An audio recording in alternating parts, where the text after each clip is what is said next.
Okay, so it's now 1:34 p.m.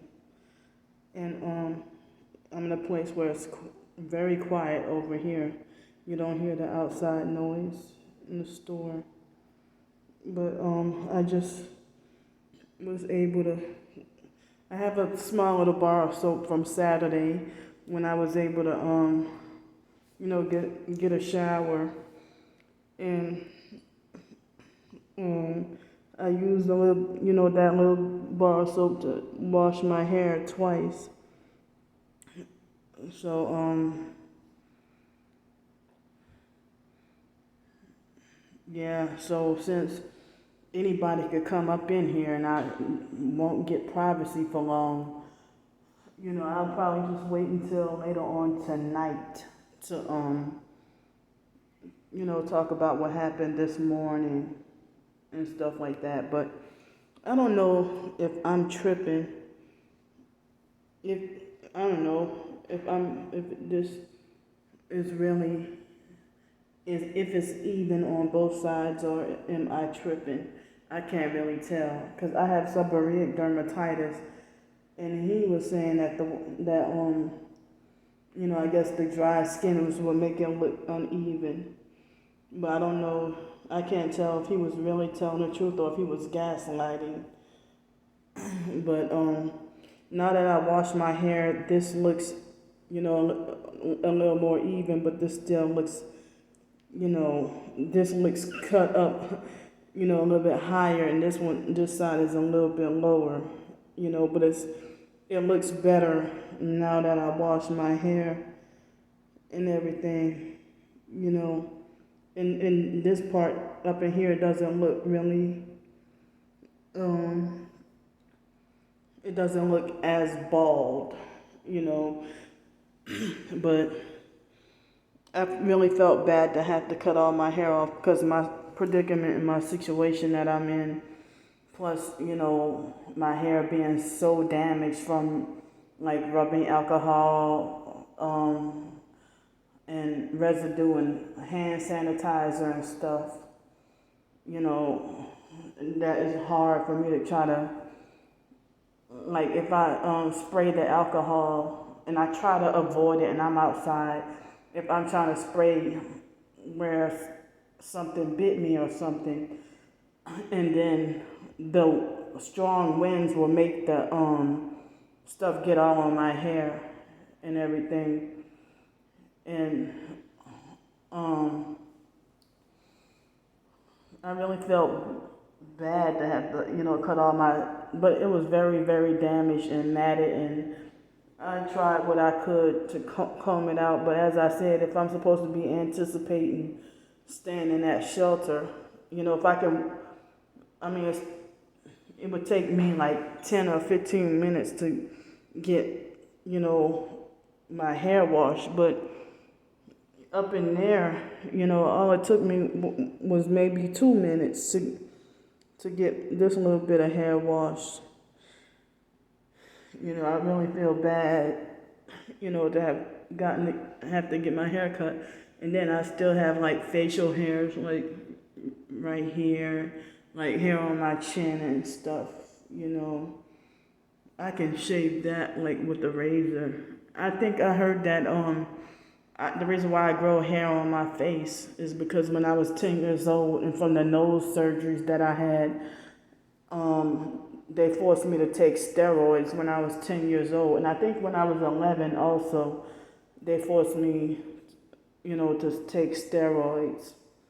Me being a little kid and not knowing, they did all kinds of weird stuff to us growing up, even the doctors and everybody. Because, the foster mom forced us to, go to school.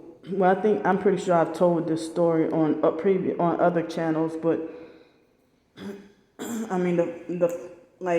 we have, me and my twin sister, we suffer we're the only two in the family, I think, that in the foster mom's youngest daughter, April, all three of us, we suffer seborrheic dermatitis. And now seborrheic dermatitis. I don't cut my hair behind my seborrhea anymore. And I hardly get it as much, but I have it, I guess, a flare up now. So, but April, the foster mom's youngest daughter, she never really had to cut her hair like this, but it was a dermatologist that suggested that we get our hair cut just one time to cut all the chemicals and the relaxers and perm out, and then let it grow back out relaxer free. So the foster mom thought the style looked cute, and wait till we she held off and then waited till we just about to start middle school, junior high, to send us off with our hair cut. You know, we used to have what was called the flat top back then in the 90s. And when we were in 8th grade, the foster mom wouldn't let us wear pants, and she forced us to wear skirts. And so we got bullied even worse. And they used to bully, harass, and laugh at me and my twin sister and call us a boy in a dress. I mean, they were already bullying us and calling us a boy. And it was against our will. The foster mom cut all our hair off. And even I was in 8th grade and protesting to want to let my hair grow and relaxer free. And so they made it like as if I wasn't allowed to grow my hair natural. And that if I wanted to grow my hair, I would have to get a perm. You know, so it's a more history with that to talk about. So it was just so much, weird stuff growing up, But you know what, if I didn't have OCD and the idea of the foster mom bringing us up, to have short hair and stuff, I probably wouldn't even think to cut all my hair off, or the idea of me being homeless or suffering depression and stuff like that. And it's not about being lazy or anything. I'm out on the streets with no place to take a bath or, really no opportunity to get to comb my hair and stuff like that. And plus, I heard some people say that a woman who's forced to live out on the streets, that she has to look a certain way to blend in with the men in order for survival, in order to avoid getting raped. But I'm still straight, I'm still heterosexual and everything like that. I just feel bad about the idea of being mistaken for a he or a sir. But one thing about us targeted individuals, I don't know, I never heard about any male targeted individuals being mistaken for a woman, but other targeted individuals who are females with long hair, at least 3 other females with long hair and, any and everything feminine, that's a targeted individual. The perps refer to them as a sir as well, a sir or a he or a man or whatever, on purpose to degrade us and put us down and everything. And I feel bad because I felt like me cutting off my hair, I didn't want to be disobedient to God. I mean, in the book of, I think it's 1 Corinthians chapter 15, about how a woman's not supposed to have short hair or a man is not supposed to have long hair. But I'm, hoping that God will understand, my predicament, because I want to let it grow back out, and hoping that I can avoid, my hair being ruined by the alcohol. But I was trying to say downstairs, I was trying to say that the guy, without warning, he just put alcohol on my hair and it started to burn. I'm like, what are you doing? He's like, oh, I'm trying to put some alcohol in your hair. It's antiseptic. No wonder my hair feels dry right now.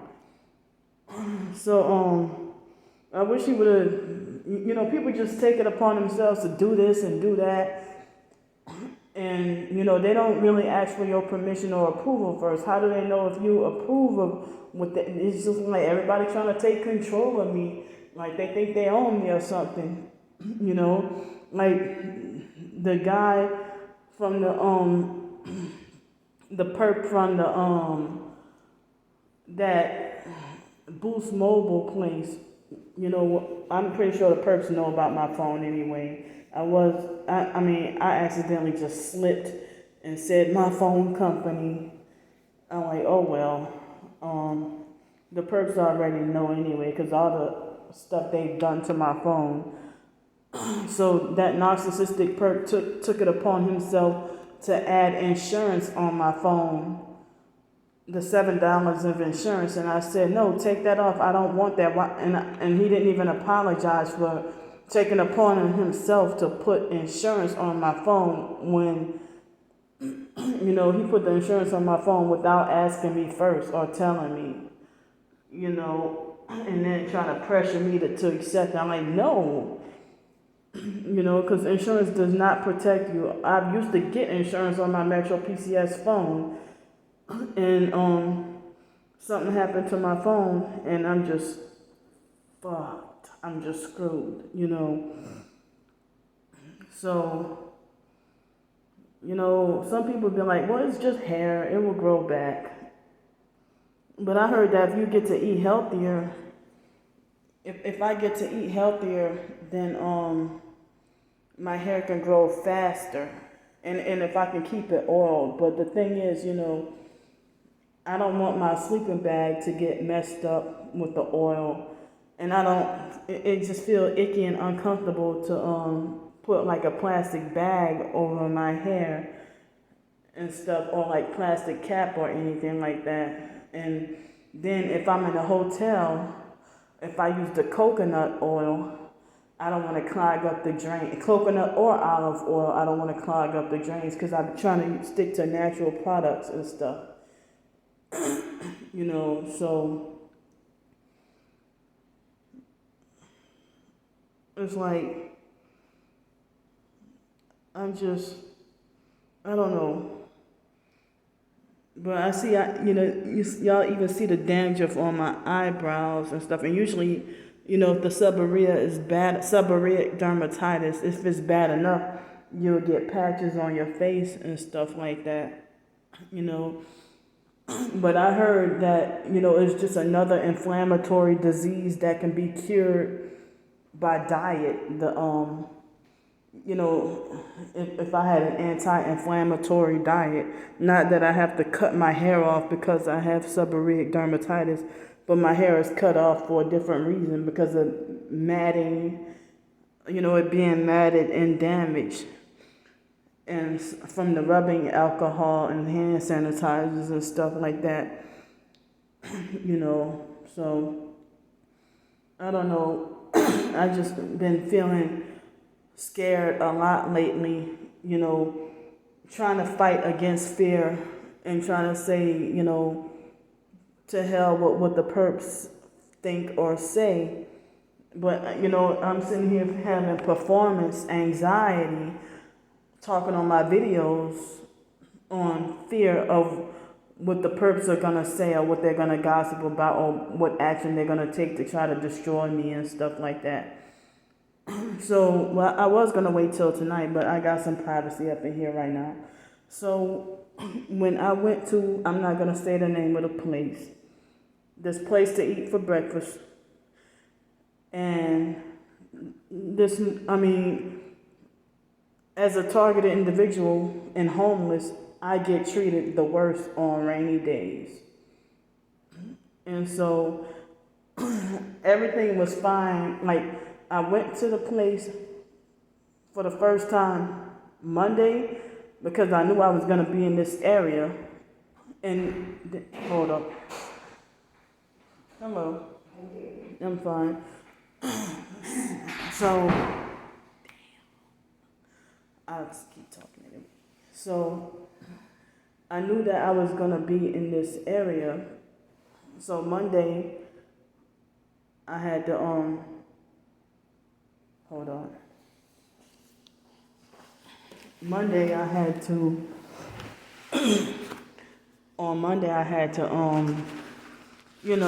get my bills paid. I had to get my bills paid and I had to get my bills paid and I had to get a new phone and get some errands ran and everything,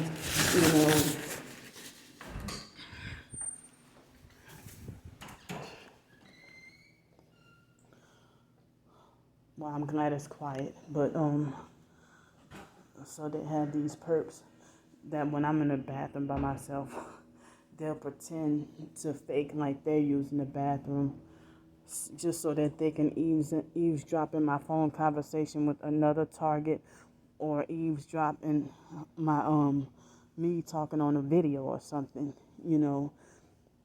So I'm surprised it's quiet. Oh, there go the noise, the music. So let me go. I'm trying to. Yeah, let me go. Well, the music is not that loud here right now, or not that bad. So I've been having to use the bathroom a lot today for some reason. I've been having to use the bathroom a lot. Maybe my body detoxing. I don't know. So, there's something I want to tell y'all about what happened today.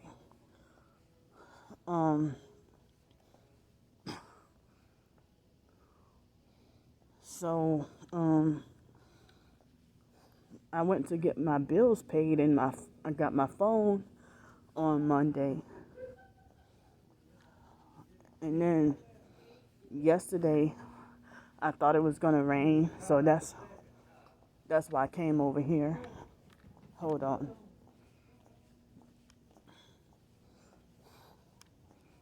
So, hello. Wait a minute.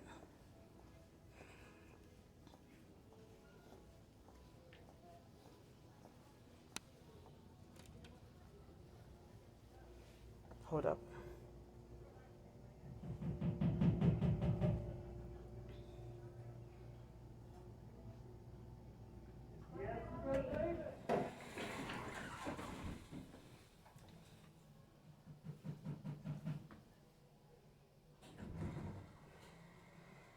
Yeah, so they just had a black lady who just looked at me funny and stared at me like as if I don't belong here. You know, hold on.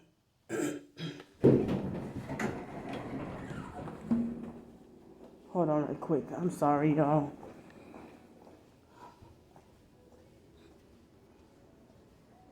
It's still raining outside.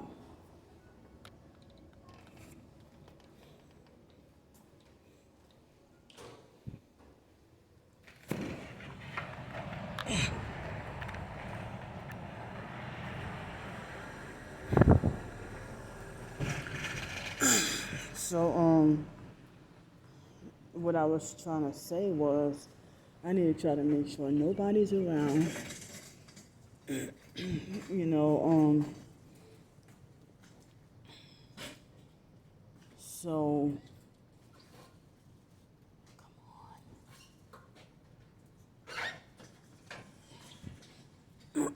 what happened this morning is that,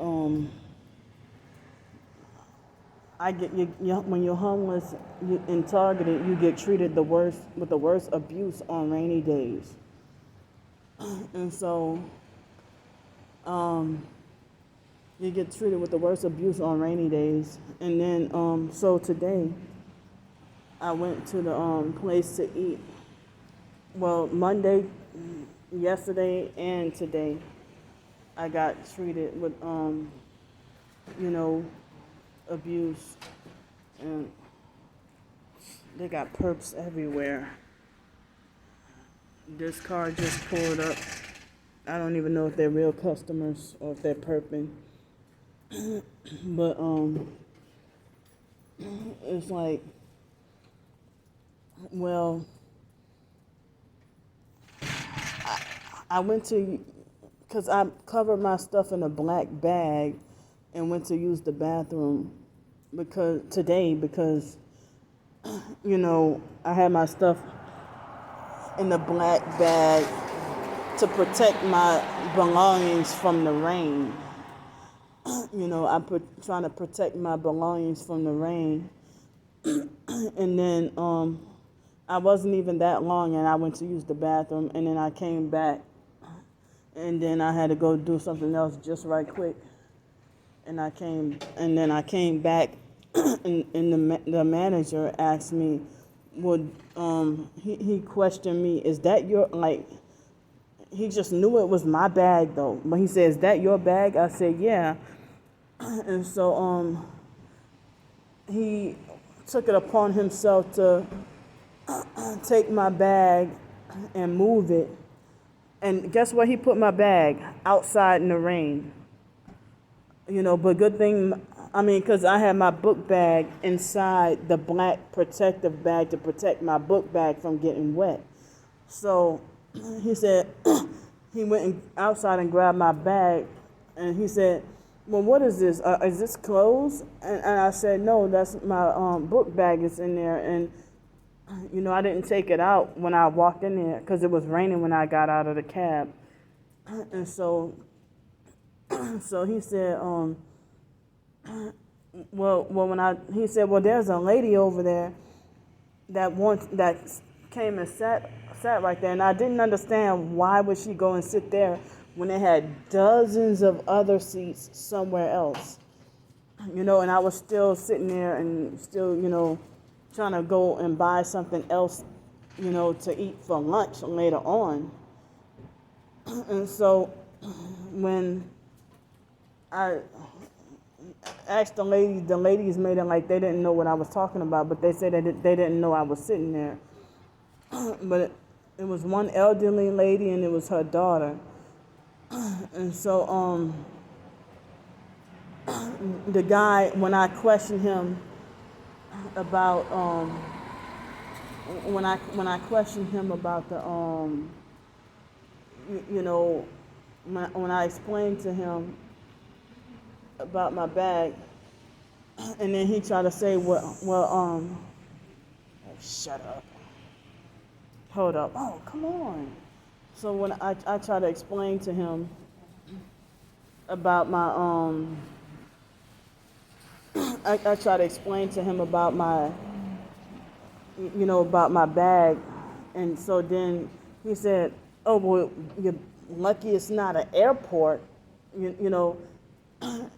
He said, oh, you can do something like that here, but you're lucky it's not an airport and stuff, like trying to make an indirect reference of me being a terrorist, And he said, don't you ever leave your bag like that, don't you ever leave your bag sitting around again, He's like, don't you ever leave your bag sitting around again, and you're lucky it's not an airport and stuff like that, like trying to indirectly making like as if I'm a terrorist, because I just went to use the bathroom right quick and didn't feel like carrying my bag all the way over there, So, just to use the bathroom, and I was gonna come right back. So, and I apologized to him because he said, well, it didn't look like a book bag. Well, of course it didn't look like a book bag if it was covered in another bag. So he tried to say, well, it didn't look like a book bag. So then when I came and showed him, see, look, here's the book bag that I was telling you about. I said, here's the book bag I was telling you about. And so then he said, oh, well, it's over. I'm not even thinking about it. So I don't know why you're still thinking about it. It's over. And it just made me feel sour and just, all right, 3 days in a row being treated with abuse, I ain't coming back there no more. So then when I try to order some lunch to eat, and the same manager, what he did was he got mad. And when I try to order sandwich, because last time, it was over a year ago, I ordered a half soup, half sandwich, and it did not fill me up, and I had to go get something else.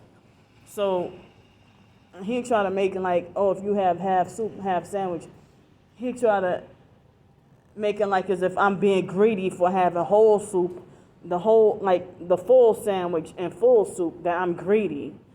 And it's like, I'm spending my doggone money. He made it like as if I'm greedy, or he's like, well, he make it like, it's not like I'm if I get half soup and half sandwich, I'm only saving $4, and it's not even, half. It's not like I'm saving half by having half, So I'm not going back there no more. And then this other place that I went to eat yesterday, the ladies treated me like as if I got on their nerves and been rude to me. And so when I confronted them, they try to make it like I'm no problem, and then try to lie and say, "Oh, we're just very busy." I'm like, how are you busy and you get rude and nasty with me? You get busy. You claim you're busy, but I'm your only customer at the counter, and you're busy when I'm just ordering food, and you're rude to me. And I ask, well, why are you rude? And you're just by yourself. And they're like, oh, we're just very, very, very, very, very, very, very, very busy. So you give me the hint that you don't want me there anymore. And I'm hurt because I was able to get like a small amount of rice. A nice portion of rice, vegetables, and chicken for $5, or, half of like the kid size for $5, or the full size for $7.50. And then if you buy 7 plates of the full plate, then you get a free one. But they making me feel like as if they don't. All I was doing is just ordering food like normal, So I don't know. I was very heartbroken and hurt yesterday. It's like, well, I can't even allow myself to go and get a healthy, decent meal for